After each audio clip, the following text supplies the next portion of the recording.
Welcome to this lesson about the programming concept of an API. Here, we will look at what exactly is an API and how it is useful in the current internet context. As the coding space becomes even more wanting of new developers, by understanding this, you will get a clear edge in front of those who don't, especially given how much of an important piece this represents in the bigger scheme of things. I am a developer that has been writing code for 3 years. Even though I went to university for computer science, I always found myself puzzled at the term API, as this concept really starts to blend in with the hands-on practice of coding. It wasn't really clearly explained to me anywhere.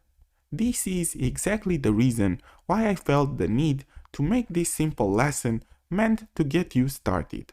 Starting off with the abbreviation, API stands for Application Programming Interface and represents a set of methods called endpoints that are made available to be requested.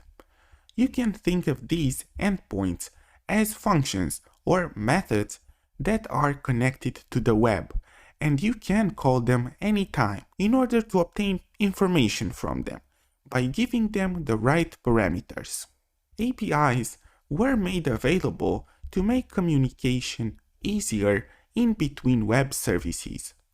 Let's imagine you are a coder that wants to implement a new simple project of a Pomodoro clock to help the users concentrate for 30 minutes straight. For some reason, in your web application, you also want to let them know the current weather based on their location. To do that, you would call the endpoint of a weather API that will look something like getWeather and pass as a parameter that user's location and his current time. You can now see the power and leverage that an API can provide. By using them, you can skip implementing entire chunks of important functionality that would otherwise take you quite some time. This way, if you choose a great API, you also have a peace of mind, knowing the implementation is done flawlessly. There are APIs for security, like a free SMS, two-factor authentication for your app, APIs that have huge databases behind on different topics, ready to be queried by you, and so on. Chances are, most likely there is an API on the topic of your current project that can help you.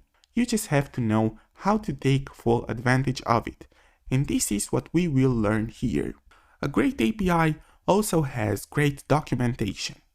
The documentation is made up of explanations for each endpoint on how to call it, what it will return, and what parameters you should pass to make that possible. There is an abundance of free APIs over the internet that you can call to get started and see how they work. They also have the documentation needed to make your journey easier. Code snippets on the exact code for the call are made available in some places. The one that I find myself using the most is a website called Rapid API. You can go ahead and check out their hub. I appreciate you sticking with me until the end, and I look forward to seeing you in future lectures.